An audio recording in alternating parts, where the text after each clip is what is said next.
Thank you, that was great. Next I'll read a poem, and then we will have Amelia Enrico, Elliot Shelkey, Jessie Betts, and Kirsten Holland. This is called Lightning on I-70 West. A golden lightning bolt plants itself into the ground. The tip glows pink against red sand, disappears in a gasp. My mind is caught on leukemia, the cancer inside my cousin. Its slow eating process.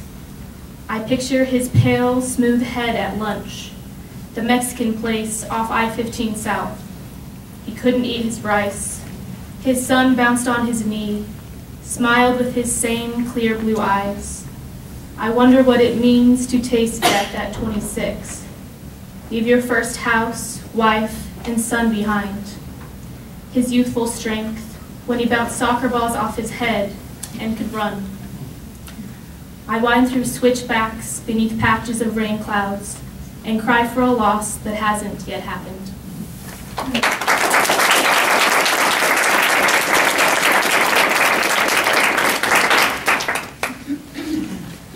I'm Amelia Enrico, and I will be reading a poem entitled Pantoum. And a pantoum is a poem with a 4-line stanza, where the lines 2 and 4 are carried to the next stanza and become lines 1 and 3. So it has kind of like a nice circle, cyclical way of having wordplay, repetition, and great musicality. Pantoum. Sitting and rocking on our porch, filled with summer smells, ice clinking in the thin glass of our friendship, we sip away at conversation, too quiet for reverberations. Your red dress that pops against the dim yellow grass. Ice clinking in the thin glass of our friendship, happy that my heart still feels pain, proof of life. Your red dress that pops against the dim yellow grass, where the radiance of nature meets the vibrancy of you. Happy that my heart still feels pain, proof of life, when doubt and fear pelt my windows at night, where the radiance of nature meets the vibrancy of you, and the sky's purple remind us of tender words. When doubt and fear pelt my windows at night, and the blues have come to paint my walls, and the sky's purples remind us of tender words, and with you, my dear friend, where your love is my constant backdrop.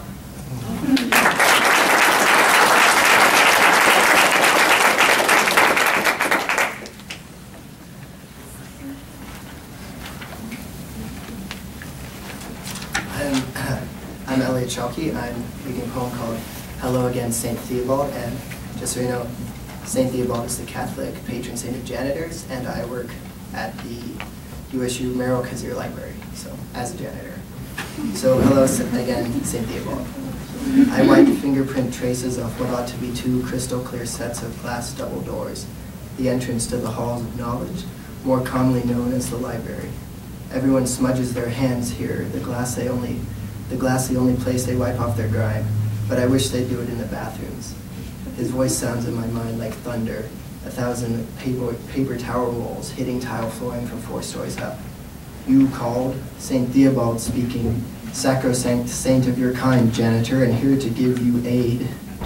Blue jeans and a gray shirt hang on glowing arms, head, and legs in the air above my head, dripping ectoplasm all over the floor. I wait in silence, stand still in the presence, watching a girl in a red coat obliviously mush her fingertips over the next door. His voice grates now like the creak of squeegees. You missed a spot. And he points a finger at the door. I glower. No janitor is ever exempted from absolute correction. Looking down, I spray Windex on the next door over.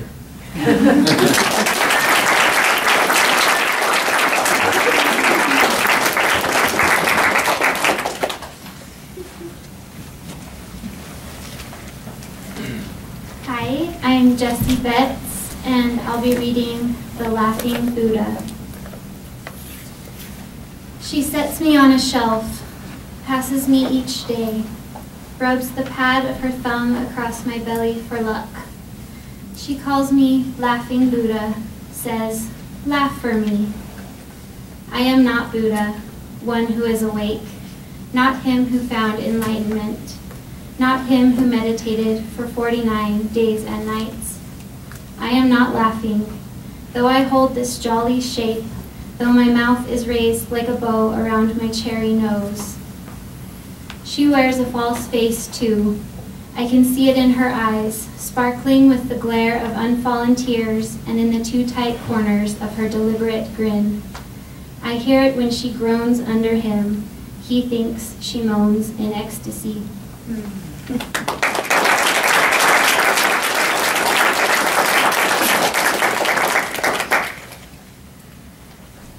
I'm Kirsten Holland. This poem is entitled, I Listen. You are a great thinker of things, sifter of thoughts. You say things, such great things, things of art and business and character. So well you speak. Your mouth is as wide as the sky and ears itch to hear the things you thought and think. You are a great speaker of words. They float so well on your pink tongue and drip with such conviction. I am very lucky to hear them, for they make me better than myself. You tell me what to think, and I will think it. I am a good, a great, well, nothing so good or great as you. My tongue is brown, my mouth rather small, and the things I think do not make ears itch. I think I should be as clever as you. I think so, but I could not make them listen as you do, could I? So I listen to the things you say, the things you think about, and only listen. Yet sometimes wonder if I were to speak of the things I think, would my mouth get larger and my tongue pinker? You didn't tell me to think this. I only wonder.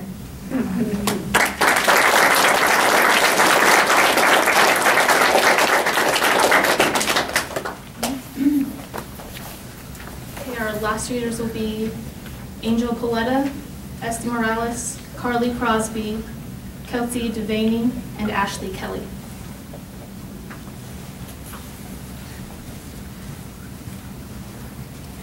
I'm Angel Paletta. My poem's called Men as a Hand, and it was a couple years ago at my community college down in Price, Utah. I had a creative writing class where he brought in this picture that was for this math tutoring classes, and it was this picture of this hand. From the hand sprouted more hands from each finger, and it was a continuous picture.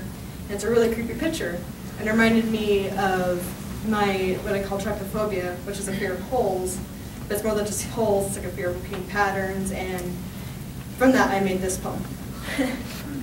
Crawling, crawling, reaching for something you don't have a strong enough grip for, because your hands are smaller than a walnut, yet larger than a giraffe. Your eyes are bigger than your heart, smaller than your mind, both smaller than an ant. Place two mirrors next to each other and try to find your reality. Where does it begin? Where does it stop? We all have dead ends, but our lives do not. Drink with me this forbidden wine that you wish was the energy drink you had before chasing that invisible rabbit. I'm blinded by infinity, just like the holes, just like bubble wrap, yet bubble wrap does not scare me. You think all your time consists in this one little photograph, only a part of your time that's crawling into this divided reality you haven't realized you created for yourself. If only this really was the game you think it is, because then the things would be stopped. Unlike this crawling, itching stage you set yourself to fall from.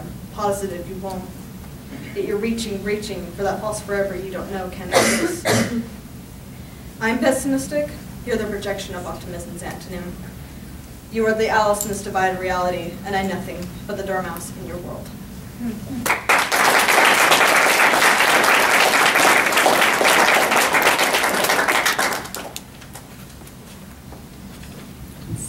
So short sometimes. I have three sister poems to this. They were based off Rumi. He's an Iranian Turkish poet during the 13th and 14th century. And I'm Esther Morales, let's not forget that. New Moon, the dream. You are the dawn that arrives in the midst of an electric storm, thundering drum beats filling the skull, wisdom entering through the ear and eye, the repugnant image of tripe. Letters and journals, commands written from you, giving birth to new tyranny, demands answers of why and who is no longer enough. A woman's heart is like an ocean full of deep caverns, airless and pressurized, or a penguin that has wings to fly and lacks the right feathers. I am that woman, moving through life's arrangements to sit under a moonless night.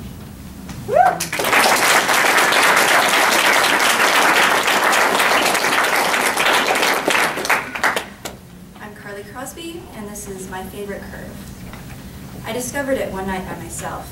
Never noticed it before. It's elusive. Only a single pose will bring it out. Next time we talk, I tell you of my discovery. You aren't very interested. I guess it was hard to grasp over the phone. So next time we lie sprawled and bare, tangled together, I take your hand and glide your fingertips over my curve. You say cool and go back to my breasts. You didn't like my favorite curve, found interest in less delicate places.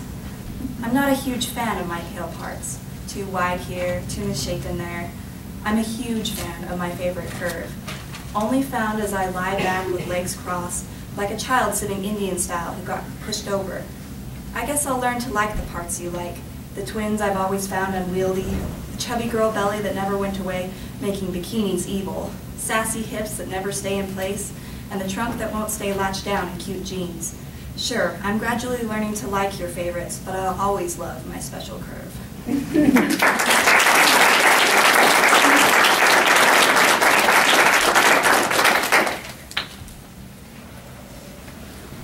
My name is Kelsey Davini, and I'm going to be reading a poem entitled Not Love. We reside in an easy world, him and then I, making and breaking plans together, adding phrases to our vocabulary while finishing movies, films after films, movies after movies, no discussion required. Can't lay in separate beds at night, or eat food alone. My humming phone, good morning beautiful, I'll be happy all day long. Happy to have a crutch on the days I can't help but limp, but just happy, no love. It's simple to let my boots slide onto my feet and drag those soles through the unpaved driveway, across the street, up the stairs, and into his cave. Lust, in his smirk, the one that stands in for his smile, his dark collar that frames his chin, the dimple above his lip. But these words have never traveled from my head to my mouth. They'll never reach this dry air. Not love, just lust, and it's been a year.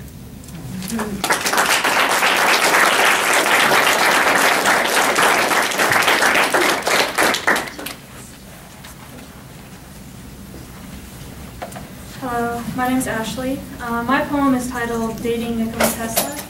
And Nikola Tesla was an inventor towards the end of the 19th century, early 20th century.